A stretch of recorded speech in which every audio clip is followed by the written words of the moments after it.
Sama sa naisgutan karong Dominguha ang solemnidad sa Santissima Trinidad. So gamay nga katisismo, kitang mga Katoliko nagtuota sa tulo ka persona, Amahan, Anak ug Espiritu Santo ug usara ka Dios. Mo nang monoteista, nagtuota sa usa ka Dios. Nasabtan na rin ninyo ni? Kakabot mo ani? Nasabtan pero dili matugkad. Maunay pagtulon anato ana. Actually, dili lang kani ang misteryo diya sa Katoliko. Ang pagka-Dios o pagkatao ni Jesus, usa-usab ka misteryo. Dios, unya nagpakatao. Dios, nagpakasakit, namatay o nabanhaw. So kini ang mga misteryo.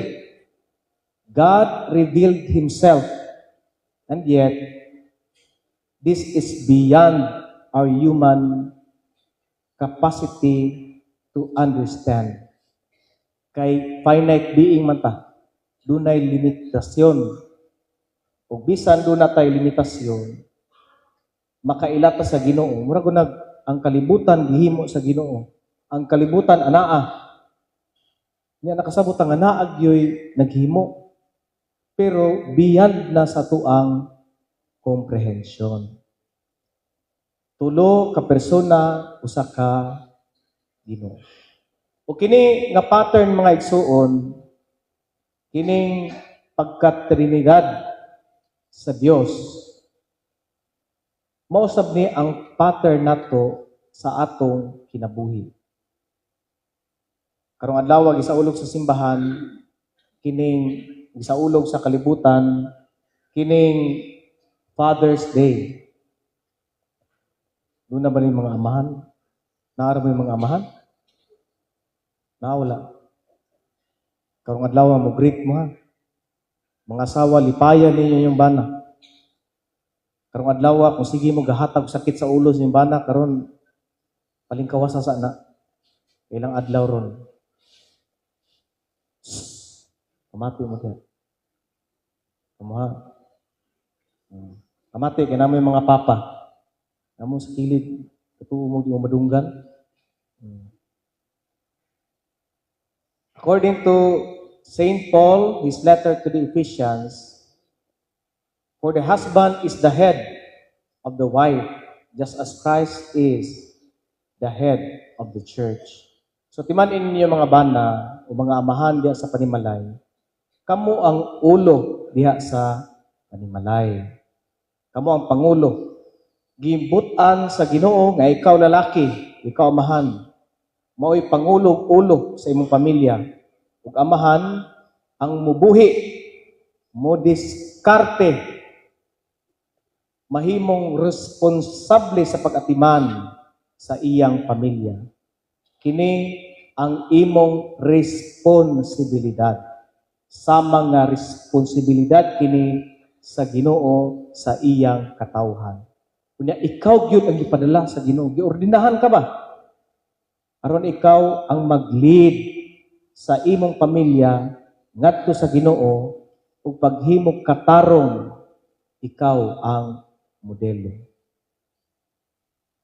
Ug kung anang amahan wala maghimo nining mga responsibilidad, kung ikaw amahan irresponsable kang dako, paninglon ka sa imong pagka-irresponsable sa Ginoo. Ang Ginoo mismo ang maningil. Gawas kun ikaw masakiton. Dunay dako nga rason nga dili ka makalid. O naluya ba ka? Apan kung baskog ka, bisan basta makaya pa nimo, timan kining responsibilidad. Ug kung ikaw mo ingon nga nahimo man kong irresponsable pader nga bana ug amahan. Nahimo na tabo naman gyud pader. Unsa may akong buhaton? Well, sugod karon. Nadungog mo ni nga pagtulunan, basuli din imong sala. Ug paningkamot nga mabag-o nga mahimong responsable nga amahan. Amen? Murag ang mga asawa di ganahan ani. Pag inulsod, na iskandalo kay ko sa usa ka amahan, nagireklamo sa iyang asawa, gireklamo kay napildi og scatter 80,000 sa kaadlaw ra.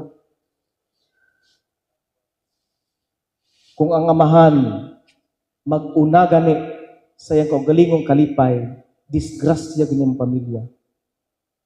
Kung mag-una-una ka ng bisyo, kay maglipay ang imong kaugalingon, ako inom ko para sa akong anak. But-but mong dako. Dili, unahag yun ang kalipay sa imong pamilya. Kung ipadaplin ang imo ang kaugalingong kalipay. Kay mao kini ang gihimo sa Ginoo. Iyang gipadaplin ang tawhanon nga kalipay o interes. Diya sa paglansang sa krus, wala gid siya mibalibad o midagan. Iyang giuna ang kalipay sa katawhan. So alang sa mga amahan, doon na kini speech si Jordan Peterson. Doon akong gi-translate sa Bisaya, din na ito i-connect sa trabaho sa Santissima Trinidad nga angay sundan sa atong mga amahan o kanatong tanan. Ang gugma sa amahan, usa ka hilom ug anaa sa tago. Apan dili kini bisan kanus-a mabaliwala. Bisan sa tago. Ang gugma sa amahan talagsa may isgutan o dili kanunay nga istoryahan.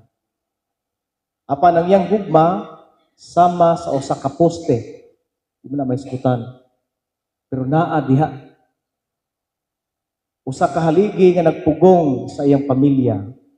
Diin ang iyang asawa ug mga anak magtindog nga naay dungog ug prinsipyo.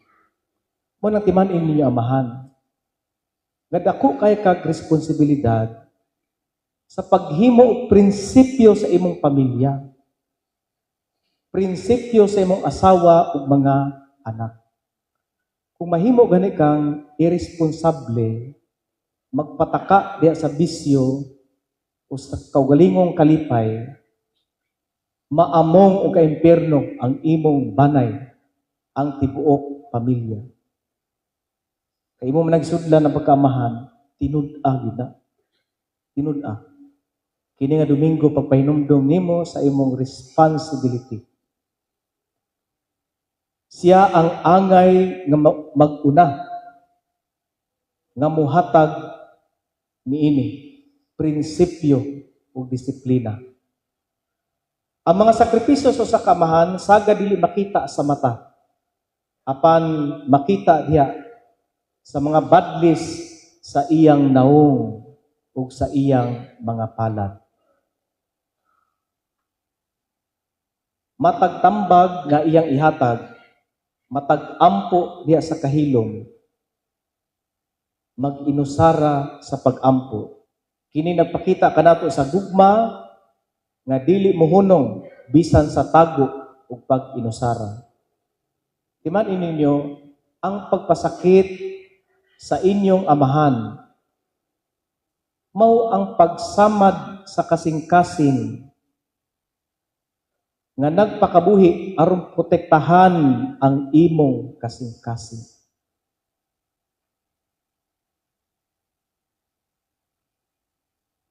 Ang iyang garbo, ang garbo sa amahan, mao ang imong kalipay.